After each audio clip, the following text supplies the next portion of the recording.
Hello, I am Joshua P. Warren, and this is Joshua P. Warren Daily. And if you've listened to this podcast for a while, you've heard me talk about one of the funniest stand-up comedians I've ever met. She's been on so many TV shows like Late Night with David Letterman, and she's traveled all over the country performing. Some people know her as Karen Rontowski, wife of Mothman. Others know her as Paranormal Karen. Yes, she does stand up, but she does a lot more. She has a wonderful podcast. She gives tarot readings, and she is distinguished in part by being a stand-up who truly finds the funniest parts of the paranormal and metaphysical and riling up an audience with her true experiences. Look, she's just one of my favorite people. And this week, until March 1st, 2020, she is the headliner at the MGM Grand here in Las Vegas at Brad Garrett's Comedy Club. Her website is KarenRontowski.com. I'll spell that last name for you, RONTOWSKI, KarenRontowski.com. Or you can just find her on Twitter at Rontowski, and you can get tickets this week for her show in Vegas if you go to BradGarrettComedy.com. That's GARRETT, BradGarrettComedy.com. So, listen, she's a fan of this podcast, so she obviously has a twisted sense of humor. Karen Rontowski, welcome to the show. Joshua, thanks for having me. It's so good to hear your voice in person again instead of just on your podcast. It's been a year since I've seen you. I know, and it's funny because I feel like we're kindred old souls, like old spirits on the same wavelength, because you must admit right off the bat, before we dig into all the little questions I have prepared for you, when you really kind of get the paranormal, there is something absurd about all of it, right? There is, and it always makes me, I always get furious when people don't get that it's funny, or even the TV people are like, oh, nobody wants funny paranormal. And I'm like, of course they do. It's like anything in life. You have to find the humor in it. You're married. Yeah. I just had my anniversary. Yeah. Oh. Yeah. So, yes, thank you. Yes, no accolades needed there. But, And I love Lauren. I know. I can't wait to see you guys this week. I know. We can't wait to come back and see you for our third time watching your show in person. But, honestly, it is weird how that I think some people get turned off by the paranormal because they watch all these TV shows and they see everybody taking themselves way too seriously to the point where they just kind of look conceited and egocentric and kind of dumb. And the whole reason that we're interested in this stuff is because it is fun to explore and to imagine these, new, different types of possibilities. So I really admire what you do because that you're emphasizing that. But let's get to the basics. For people who don't know anything about you, where are you from? Where do you live now? And what is your description of what you do? Well, I'm originally from Pittsfield, Massachusetts, and now I live in Los Angeles, or sometimes I say I leave my things there because I'm on the road so much. And, well, it's hard to say. So I read tarot cards during the day. I do my comedy at night and on the road. And actually my goal, Joshua, I can't wait till you get to see this someday. I just did it for Valentine's. I'm starting to do it all over LA. I do 40 minutes of stand-up, and then I read tarot cards from the stage and make it funny with the crowd. And that is actually my dream. That's what I would love to be doing all the time on the road. So I'm making that happen now. But I guess I'm too many things, a paranormal stand-up tarot reader, I guess. So you always hear that when someone decides to go into stand-up, they got damaged in some way in life. So what went wrong with you, Karen? What happened here? Well, you know what? I kind of have this theory that everyone, I don't know, is childhood fun? Did you have a fun childhood? I'd rather be an adult. I know, right? Yeah. I think comics are just people that, because everyone has, I just feel like everyone has pain, and and comics are just the people where it went so far it was just ridiculous. So I don't know if it was one thing. I remember a psychic once described my childhood as a continuous panic attack. So I think that sums it up. But but yeah, I don't know that it was. That's a good thing, though. I think comics are funny when they can reach the level of pain that the audience is. And that doesn't mean they're material. It's like if you meet someone that's totally different than you and you can relate, there's some sort of common denominator. I think that's what makes the best comics, is they can sort of connect somewhere to the pain of all the people in the audience. That's why they always say, people with perfect lives don't do comedy. And I've seen some of them, but I think they're all in denial. Well, you are such a great entertainer. It is natural for you to always be thinking about the audience and what makes the audience happy. And it may seem to you that it's boring to talk about the A, B, C, D progression of your own life, but it's actually not. I mean, you'd be amazed. I'm curious. Everybody's curious. Because you really do live an extraordinary life. So take us down that path. A, B, C, D. Like, what transitions did you go through to bring you to that decision? This is what I want to do, and you had to get a big break here or there. Like, tell us the story. Right. Well, I think there's another theory I have, that comics are born. That we come into this world and we're all a little different, because I was really a loner. In fact, when I ran into someone years later that was at my show that was in my high school, she said, I never saw someone so independent as you. You were just alone all the time. And I was really an athlete. And there was a lot that went wrong when I was playing. I was actually quite a basketball player, and I wanted to play for Syracuse. And there a lot went wrong in there with changing coaches and stuff like that. It was just kind of took all the joy out of sports for me. And I was a terrible student. In fact, I don't even know how I made it through high school. I made it through, and I went to college.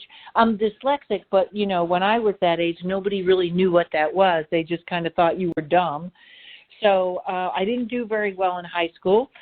Went to an easy college, majored in communications, couldn't wait to get out. And while I was in college, I remember turning on a TV show and watching, they had one female comedian on, and I was like, I could do that. I remember thinking I could do that. As a kid, I had all the albums and listened to them till I knew them by heart, and I had always told jokes at the church talent show. But when I saw her, I remember it's actually a lady I know now, named Karen Haber, and I was like, I got to do that. So I didn't know. I wasn't going to do, I think I have a degree in graphic design. I don't even know. I was like, I just got to get out of here. And I actually graduated a semester early. I went straight through. My parents were like, just get a degree, get a degree. I went straight through, did a internship over the summer, and then I think I had $1,000 in my pocket, and I got on a plane and I came to Vegas, and I became a cigarette girl. But it's so amazing, Joshua, the things that when you're young you don't like. Now I would never just move somewhere with $1,000. Like, that was insane. I was like, right. I don't even know what I was doing. I paid way overpaid for some car. I didn't know how to drive. It was just insane. But then I met a bellman at Caesar's Palace, and he said he did stand-up, and he said, you want to come to an open mic? So I go to this open mic, and I have one old joke that was dirty, and I get up and I tell that joke, and it got such a big laugh. And I was like, oh, I'm doing this forever. Then, of course, everything I had written, because you're not funny in the beginning, you don't know what you're doing, was just terrible. And the guy came up to take me off, to say, thank you very much, Karen Rontowski. I was so excited. I hugged him and I gave him a kiss. And it's like, he was quite a bit older. I was like 22 and he was like 60. And I just remember thinking that that's how excited I was. And like now, if I ever saw that, I would laugh hysterically. But that was it. Then I was done. That was all I was going to do. And so at what point were you inspired to bring the metaphysical, the paranormal into all this? I think that your comedy always is inspired from your daily life. So if you have money troubles, you're writing about money troubles. If you're having love troubles, you write about love troubles. And the paranormal is so much of my life. Like, I remember talking about psychics and stuff, and someone saying, "Oh, that's all garbage." And I was thinking, what kind of a person thinks that's not true? You know what I mean? Like, more people would say that, and I was like, what kind of person are you that you don't believe in that? And so it just became part of what it was what I was thinking about all day. So it's what ended up in my act. And even now, just putting the tarot on stage with it, it's like everything I love. I always think how blessed I am to have 2 jobs that I love and no bosses. When I was growing up, my parents were very open-minded about, well, we'll call it the paranormal, the strange. My mom has always been sort of a natural. She just talks about ESP. My ESP is telling me this. My ESP, and she has just done some incredible stuff. I mean, pulling out, specific dates and names, and I don't know how she does it. So, but I have a family background that has helped me sort of open my mind, and so. Were there experiences that you had growing up that sort of opened your mind to the fact that the paranormal, the metaphysical is real and should be taken seriously? I did, and it was when I was a little kid, and my sister is 3 years older than me, but she's like 5'2", 5'1", 5'2", so I'm 5'9". So she was always sort of littler, but she was the older sister, and she always had epilepsy, and she would know when she was going to have a seizure. And so she would always say, I'm going to have a seizure, and we slept in the same room, so I would know when she was having a seizure at night. So one day we all went to the beach. We went to Cape Cod, and the waves were huge, and it was so fun, and she wouldn't go into the water. I think I was maybe I can't remember if this was maybe 6th grade, so I was pretty young. And she said, I just don't feel good. And then finally she decided to go in the water. And she's about 20 feet from me, and we both go over the first wave, fine. And she's right next to my father, and she turns and looks at me, and she screams, oh, my God, I'm going to have a seizure. So I run over to her. She puts her arms around my neck and then wraps her legs around my waist, and I start to run into shore. And then I hear in my head, no, go back into the water. So I turn around and I start running out deeper, and this huge wave comes, and I jump into it. And my dad said the only thing that made it over the curl was her head. And if we had been in any closer, we would have been pulled into the undertow and tumbled or pulled back out, underwater. So when we got to the beach and she had her seizure and she was okay, I said to my dad, why didn't you grab her when she screamed? And he said, she never screamed. And then I asked my sister, tell him you screamed, and she said, I froze. So that's a pretty good experience, and that was probably the one that really got me started. And then you started doing research and just, found that you were connected to all this, I presume. And so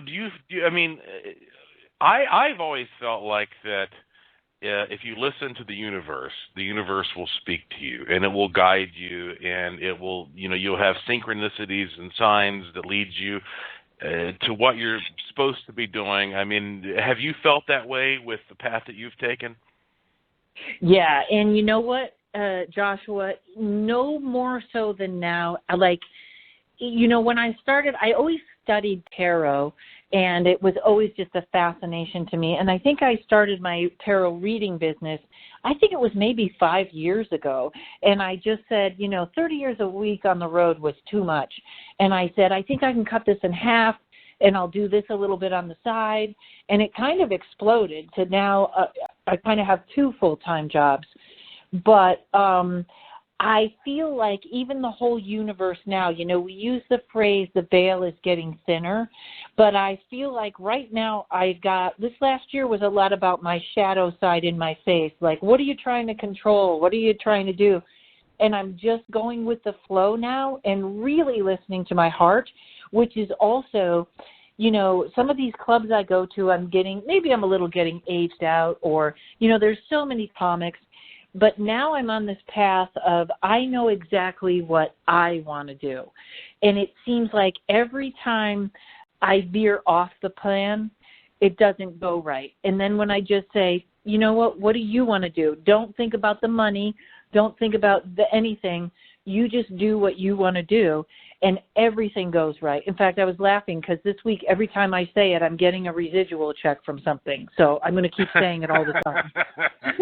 I'm getting residual checks from things I didn't even know were out there. And I'm like, that feels like the universe going, yeah, just do what you want to do. One of the things that I sense about you is that you have a good balance between what we usually call the right brain and the left brain. So you can kind of see things from different points of view. And so for somebody out there who maybe has just sort of walked by a deck of tarot cards or whatever, I mean, like, how would you explain in a logical and creative way what tarot is and why it works and what you do with it? Well, I always feel like the cards are my little friends. That's how much I love the cards.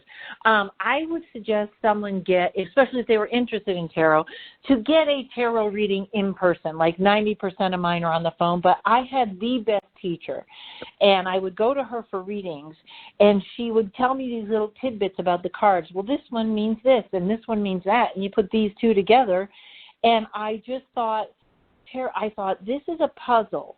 And if I'm psychic or I'm not psychic, I can put together this puzzle and figure it out. And that's when I really started studying the cards. I started getting books, and I started watching videos, and I just couldn't take in enough of the symbolism and the colors and that kind of thing. And I thought, I didn't really notice until I was into this that however much I studied, the intuition woke up. Like, it was just, they were so connected. It wasn't just a study of symbols and colors and what this means. The two of them work together. I believe the symbols on the card, like Jung talks about this the same way, or the archetypes, especially of the major arcana. Jung used those symbols, Carl Jung used those symbols to explain dreams. He was kind of saying how the major arcana, which we call the fool's journey, because it's really what it is. It's one guy's journey, the cycle of life.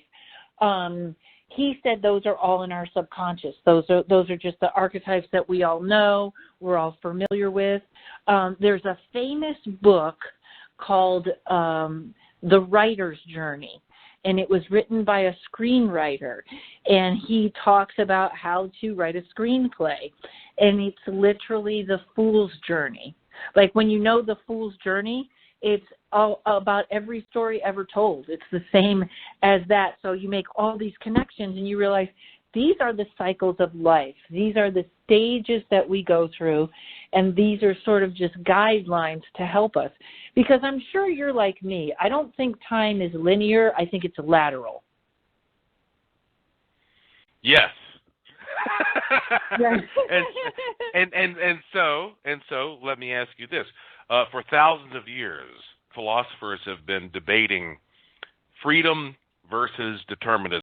So, in other words, when you're sitting there and you are doing a tarot reading, are you saying this is what's going to happen, or this is what could happen, but you can change it? The second one. This is the path you're on now. In fact, once I had a dream, and I had been meditating. It was when I first learned to meditate, and I was really tuned into things.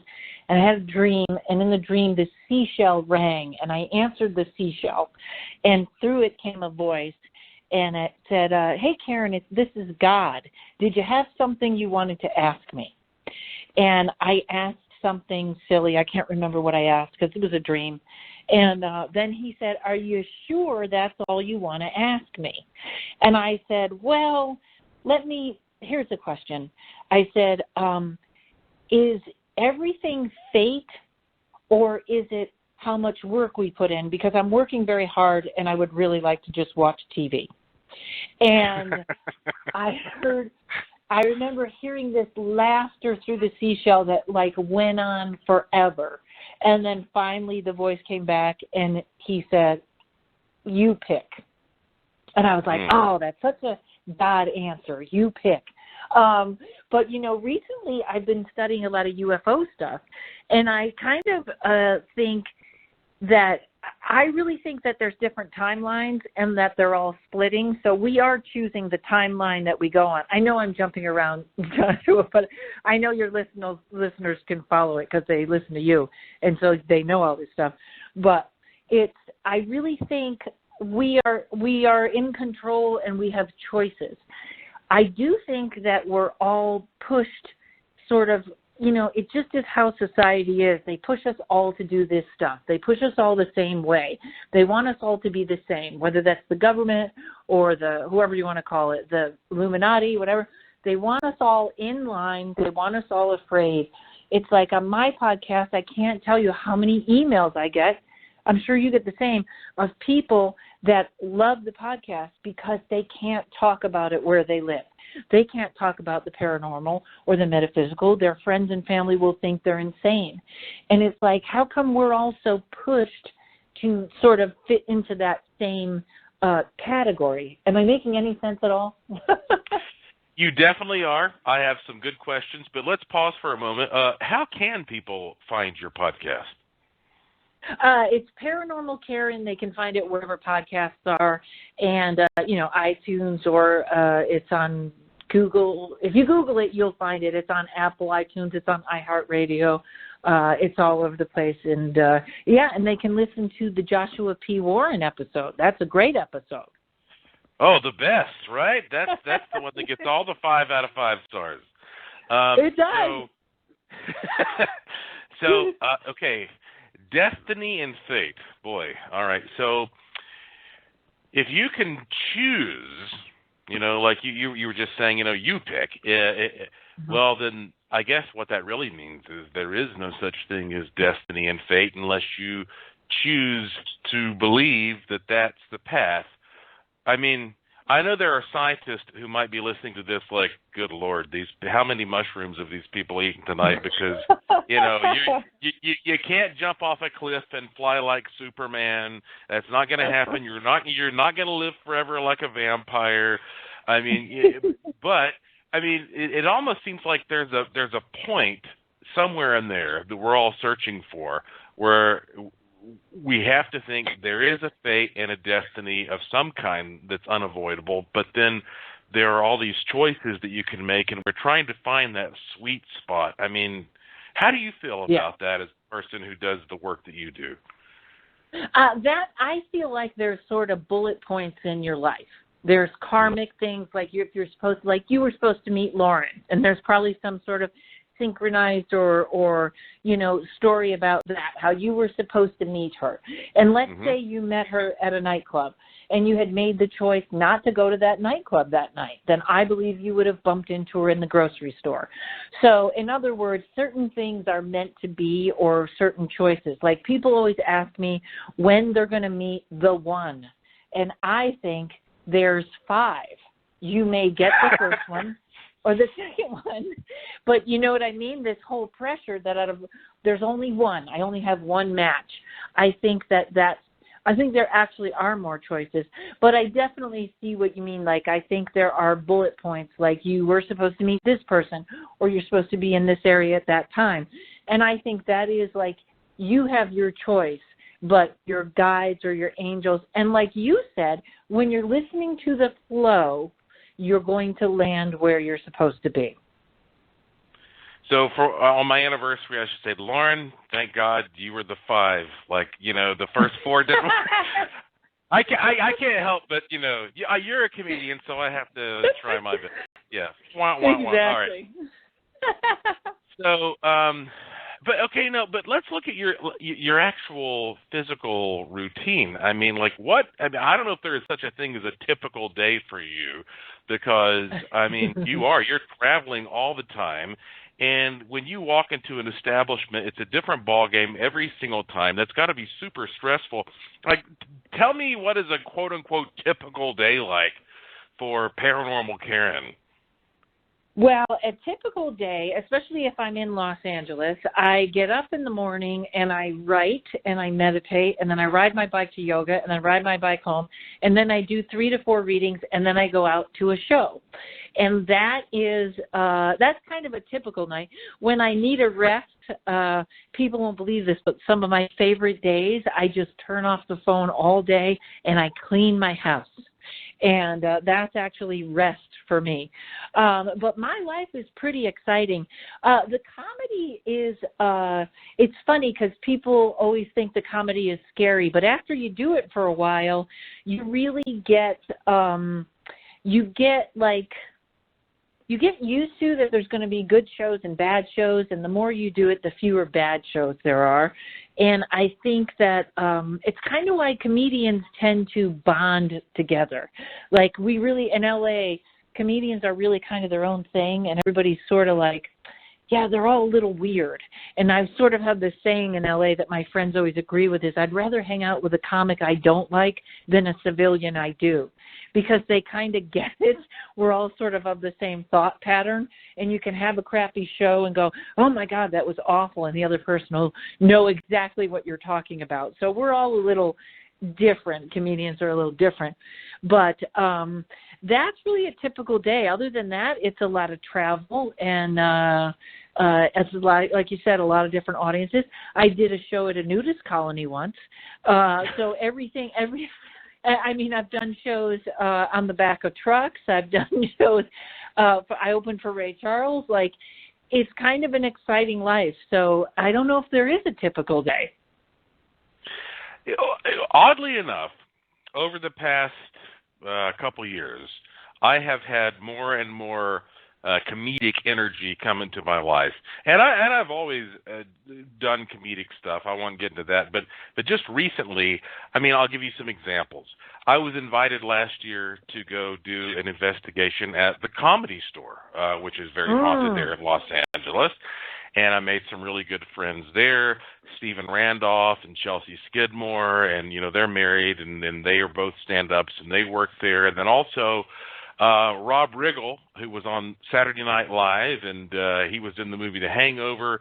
He has a show that's going to come out on Discovery Channel March 8th called Rob Riggle Global Investigator, and he came here and did a whole episode with me, and I was like his expert, and we just started kind of like riffing off of each other and having a lot of fun with this topic. And so basically, what do you think the connection is between the paranormal and humor?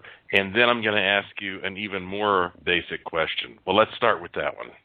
Oh, okay. And Rob Riggle is great. I cannot wait to see that episode with you. That's going to be fantastic. You know what it is? But you also, Joshua, are really an entertainer. And being an entertainer, and you're a comedy lover. So I think you know what I mean? If you had chosen a different path of stand-up, who knows? We'd both be over here at the MGM. Because I think you have that in you.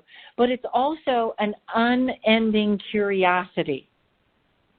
It's, I don't know what the word retired looks like.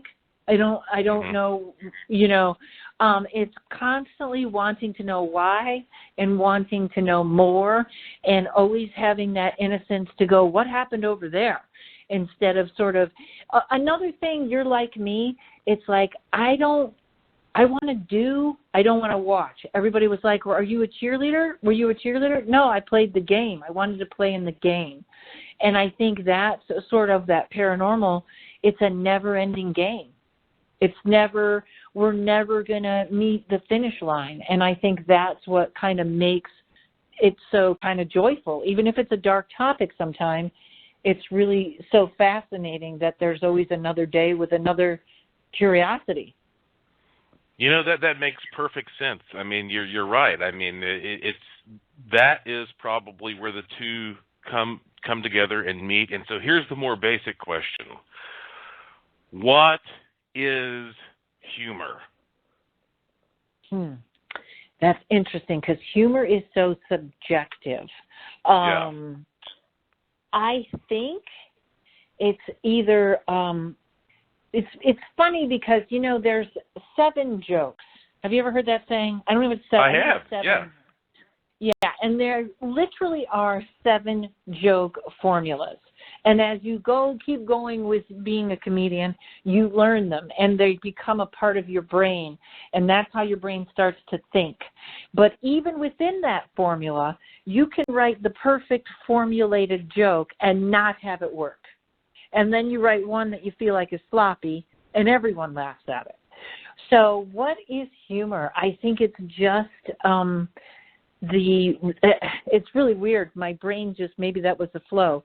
It's the realization of things, the realization that nothing should be taken seriously. I think that's a very, like you said, simple yet complicated question. Yeah, and it kind of seems like that. The mechanics of a joke more than anybody I've ever talked to.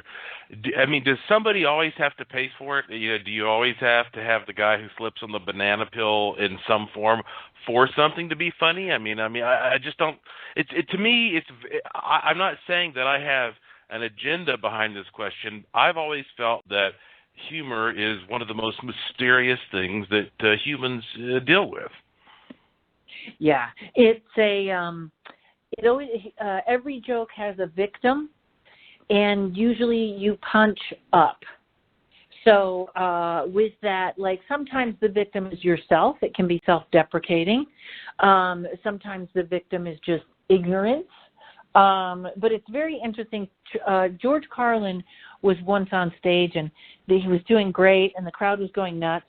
And he said, you guys don't love me. And they were like, no, we love you. And he was like, no, you don't love me. Because when I'm gone, there's just going to be another one of me. And then you're going to go follow that person.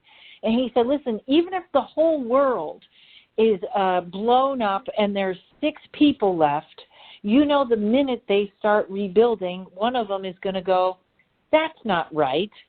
And he goes, that's who we are. We're the people that go, that's not right. Wow. So there's inherently a negative, critical, cynical component to finding a humorous angle. Then is that what you mean by that? Yes, and there's anarchy. I feel like all comedy is anarchy. Even if you're saying that TV commercial, that's not what they're saying. That's anarchy. Whether you're a political comic that's going up against the system, but it's always kind of going, that's not right. And then it sort of spans from the obvious, I was thinking the same thing, that didn't look right, to the other end of the spectrum, which is come into my world. That's what I feel like I do sometimes, especially when I get silly. I pull people into my world. I didn't realize, sometimes I say, so I was at a UFO convention, and all of a sudden there's a big laugh, and I didn't realize, they weren't at a UFO convention. And it's like their curiosity is, all right, let's go into her world. Let's see what happens when an adult lady goes to a UFO convention. So it's a little of all of that. It's kind of your perspective. In fact, the best comedians are the ones that have that perspective, that know how to be themselves. Because most people Karen, are funny. Yeah. I think I'm everybody, sorry. that's okay. When I go out on dates a lot of times guys will try and make me laugh. And I was just about, you're so psychic, I was about to ask you this question. Yeah, okay, please, go ahead. And I feel bad for them because I hang around the funniest people in the world. That's not going to be where you fit in my life. But I find when people are just being themselves, they are funny. They're truly funny. Yeah, we're like I say, it's not surprising we're on the same wavelength because, I was going to ask you, like, okay, when you meet people, do you say, hey, I'm Karen, I'm a comedian? I mean, because if you do that, they're going to say the dumbest stuff to you. They're going to be like, well, tell me a joke, make me laugh, right? Like, how do you deal with that type of situation? You know what? Sometimes I don't really advertise it right up front, but I have a friend, Betsy Sulkine, and she has the funniest comeback for that because people go, you do stand-up, are you funny? And she goes, no, it's not that kind of humor. And I love that answer. I wish I had thought of it. If people say, it's very interesting because people want you to be that person that's on all the time. And I'm like, if you want pitch meeting Karen, that's great. I'll give you pitch meeting Karen, but you're going to be tired and you're not going to know who I am. So I think if people say something like that on an airplane, they say something funny, I just say, you can't afford me. Well, it's like, I have friends here in Vegas who are magicians, and we have a love-hate relationship because I just like to annoy them. If we're out somewhere, I'll be like, hey, this guy's a great magician. Do a trick. And I'll hand them a napkin, and they look at me. They give me that evil eye, like, you son of a. And I just kind of pressure them into doing tricks and stuff. And then if they won't do it, I'll be like, well, I'll do a trick then, and they look at me like, right. They hate me even more than when I pull out my fake thumb. So, but okay, let's say, hate to ask you this, let's say you get dragged into, an 8-year-old's birthday party at the restaurant. What's your go-to? Do you have a go-to joke, like if you get pulled into an 8-year-old's birthday party? I just did it, didn't I? I don't know if I have a joke for an 8-year-old, but this is if I'm doing an 80-year-old. Okay, so you mean like an old street joke that I can tell people that'll make them laugh and get them off my back? It's like, do you have any kind of like a go-to? Because for me, everybody wants to hear a ghost story, So I got my go-to ghost story. But yeah, do you have your go-to joke? I'm starting to think I don't talk to people because someone must have asked me that. You know what?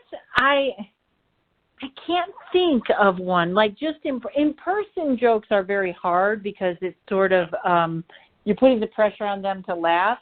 But usually you can improv something. I'll usually improv anything. Like, really, you asking the comedian to say something funny when you're wearing that tie?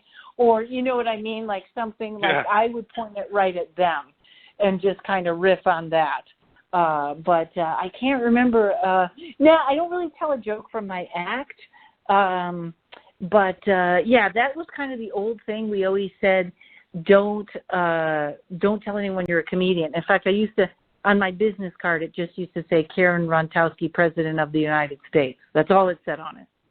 Yeah, that's great. That's great. I mean, like, it's almost like an inside joke, but people have a sense of humor. They're gonna have that curiosity, and they're gonna say, well, "This woman is obviously funny because she's putting something absurd, on her business card."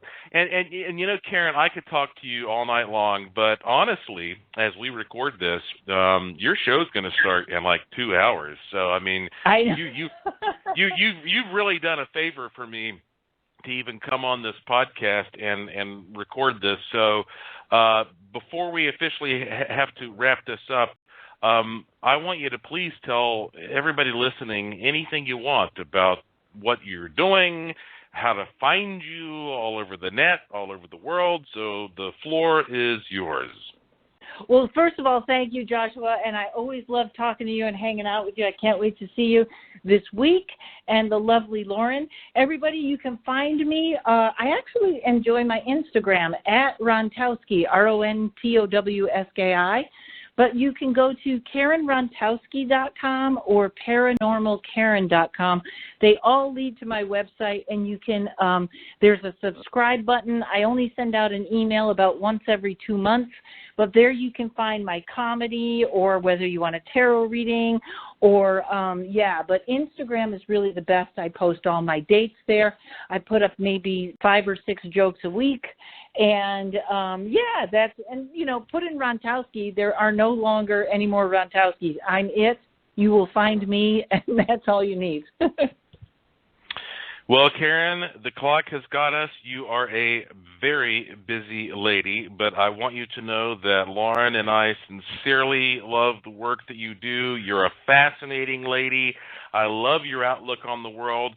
Congratulations on all your success, and I look forward to enjoying your show for the 3rd time in person in just a few days. So thank you again for being on Joshua P. Warren Daily. All right, folks, Karen Rontowski. And now here is a sample of Paranormal Comedy by Karen Rontowski. Paranormal Karen. Here we go. We're obsessed with death in my family. In fact, I have a job. I work part-time as a ghost hunter. Yeah, I do, folks. Don't be afraid of ghosts. Ghosts are just energy. They used to be able to turn TVs on and off all the time, but now they just stand around the 3 remotes going, I don't know which one it is.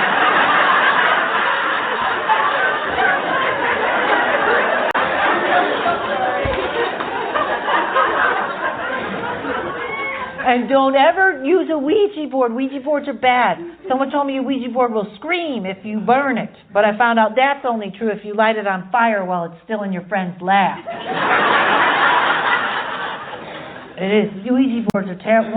One flew across the room and hit my dad in the head. It was awful. Freaked out my mom because she was aiming for his throat.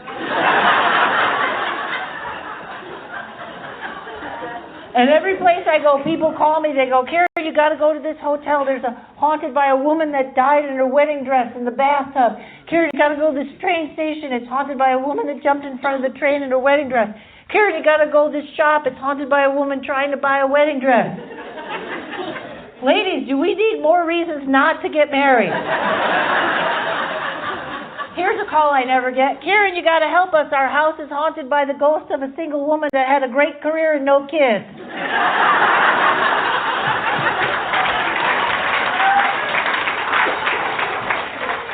Never a problem. Never. And I own a haunted mirror. You know, people give me scary things because I like them.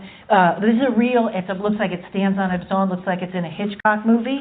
And it's not a kind mirror, right? Ladies know what I'm talking about. Yeah. Kind mirror in the nightclub with the very soft lighting makes you look very young. Yeah. This is a mean mirror. Mean mirror makes you look like what you look like.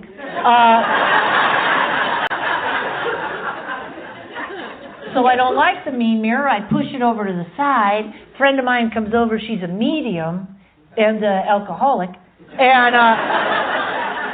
And she says, you know, there's a little boy looking at you from the other side of that mirror. Isn't that awful? I hate children. I do everything to child-proof my house. I have pills and sharp objects everywhere. Power tools, Tide Pods, so parents never bring them back. And now I have this. So here's what I found out. Mirrors are actually portals to another time. So I said to my friend, where did you get that mirror? He got it from his grandma, who got it when she worked in an elementary school in the 1920s, which means somewhere back in time. A teacher says to a student, what are you looking at? And the kid says, I'm not sure, but I think it's a naked lady pulling Fritos out of her underwear.